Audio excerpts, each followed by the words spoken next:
It's not over till it's over, baby. Playoff hopes are still in the air as our New Jersey Devils defeat the Toronto Maple Leafs with a score of 6-3.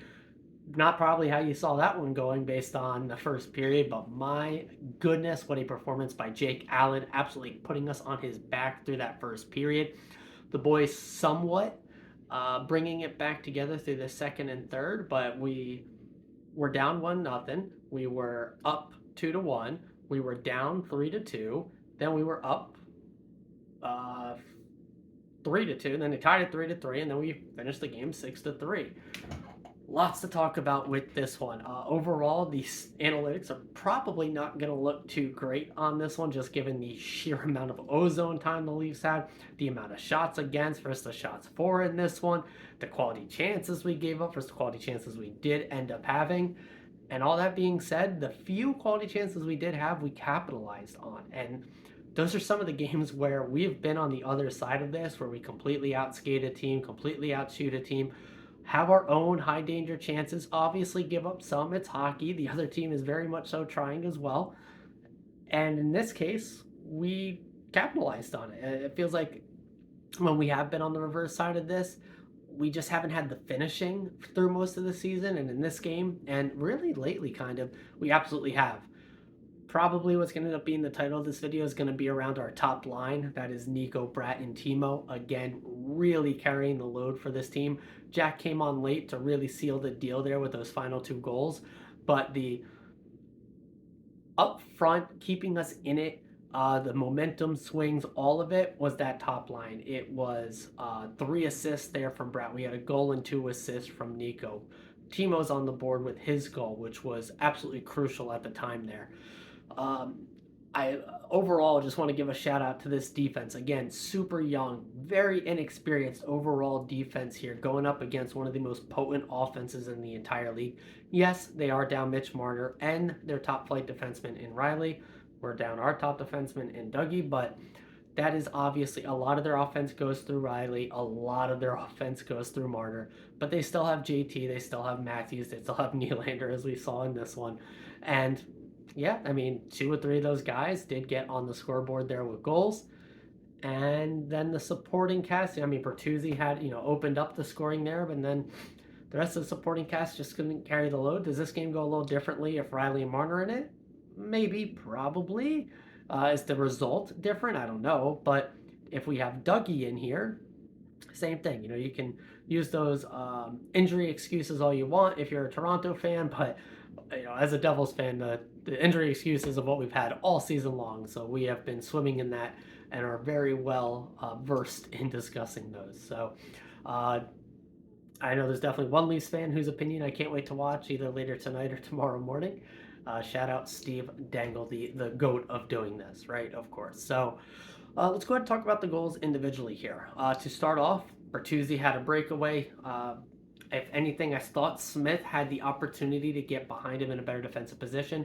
He didn't get. It's not like Bertuzzi snuck behind him unseen. If you watch the replay, Smith had a clear line of sight on him getting behind. I don't know if Smith thought he could, or determined that he was better off staying in position where he was and needing to intercept the pass, and that if he turned his back to the play, it was more likely Bertuzzi would still get that breakaway, trying to get on the other side of him. In this case, he maybe got caught between those two decisions as the pass did get through him. Bertuzzi gets the clean breakaway, and Maple Leafs are up 1-0. Now, almost kind of similar to the Dallas Stars game where they open up the scoring. Allen is getting absolutely shelled, but he held it down there in the first. Now, we did end up coming up 2-1 at the end of the first there. We had the Nico Hischier goal, and we had the what was it? Timo Meier goal was the second one. I'm completely forgetting the order of the goals here. But by the end of that, the first period was all Jake Allen, right? There's really no other way to put it. If he does not make, 22, 23, 24, 25 saves there in the first, and this wasn't all just like low danger, just pot shots from the point or outside, weird angle, bad angle shots. This was redirections, heavy screens, one-timers, slot shots. It was the whole array of everything that Allen had to face, and he stops all of them except the one clean breakaway. Now, coming into the second, Leafs come back to tie it, and they actually end up going up 3-2 as well. This was the Nylander goal and the Matthews goals. And that's what those guys do. I mean, Nylander was a goal scorer's goal. Was that one Allen probably could have, should have had? Maybe. He probably himself will say that's one he should have had.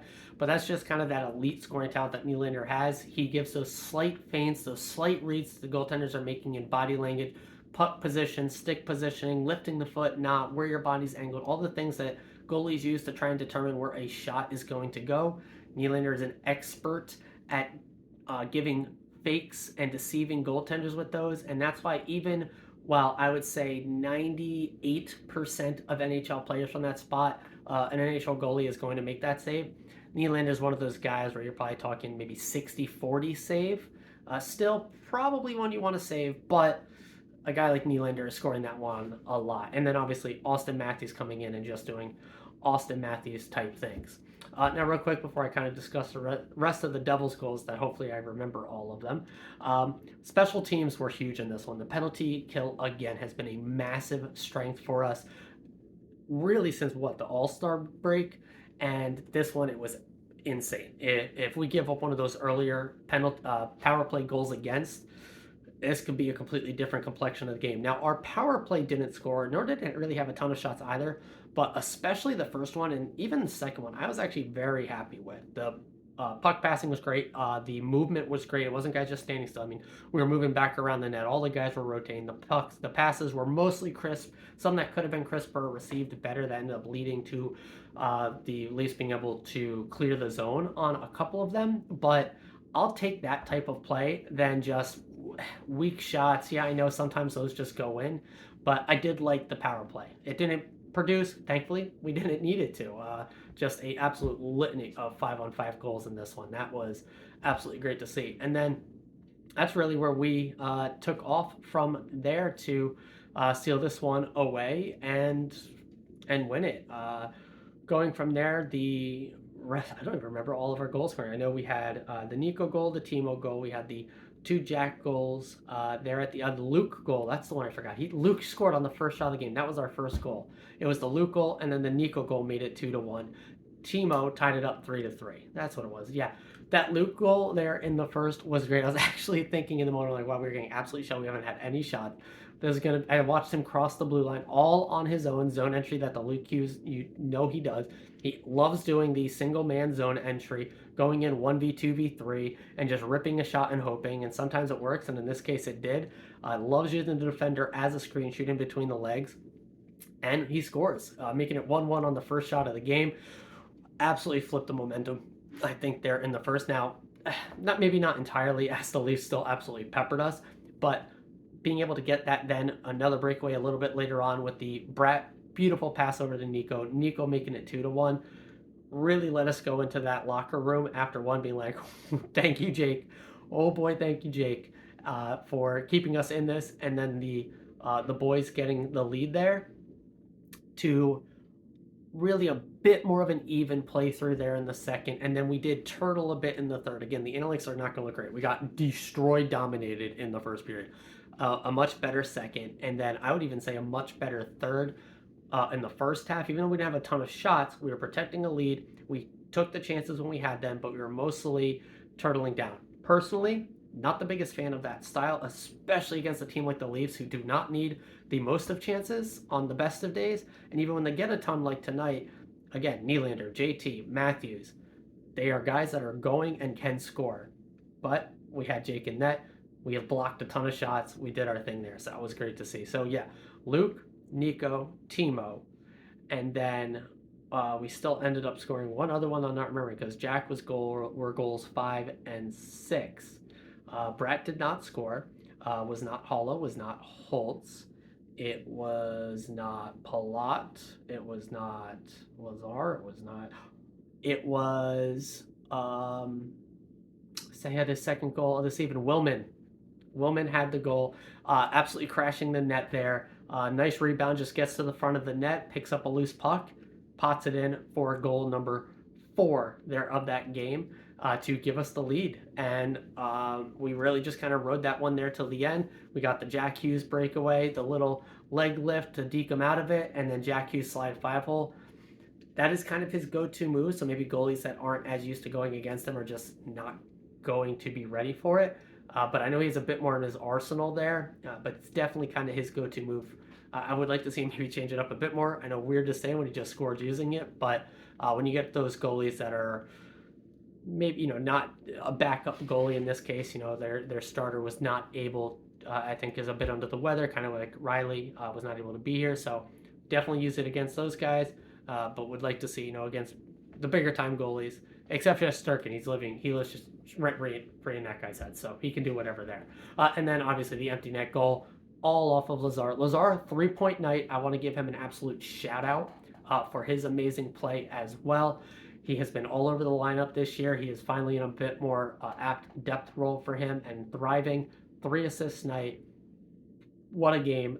Absolute hustle to seal it away to get it over to Jack for the empty net goal. All in all, I already shouted out the defense. Jake Allen was absolute MVP. Top line were the boys. Jack Hughes to close it out. Can't be too upset. Outside, we got dominated, right? But that's going to happen against a top flight team like the Leafs. And you find a way to win it, and we did. Now, to talk a little bit about the less ideal stuff, Capitals win in overtime, so Red Wings still got a point. Flyers lose in overtime, so they still got a point. Penguins won, although I think they're pretty much mostly out of it, but I guess if Penguins still think they're in it as much as we are.